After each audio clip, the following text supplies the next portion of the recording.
A lot of people in Britain live in detached or semi-detached properties. They are brick houses in various styles.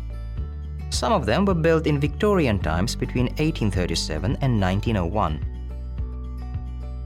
The exteriors are like works of art. There are steep slate roofs, stained glass panels in doors and windows, iron railings and tall chimney pots. They also have basements and attics. Most terraced houses were built in the uninhabited areas during the Industrial Revolution in the mid-18th century for people who came from distant places to work. The houses were joined together to save space.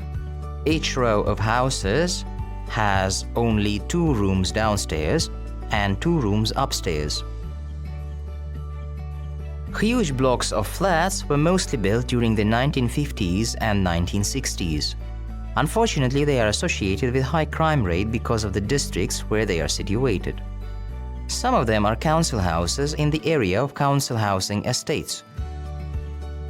In the suburbs or villages where there is a lot of greenery, bungalows are set. They have only 1 floor and a veranda, so you can sit there and admire the landscape. Retired or elderly people are often their residents.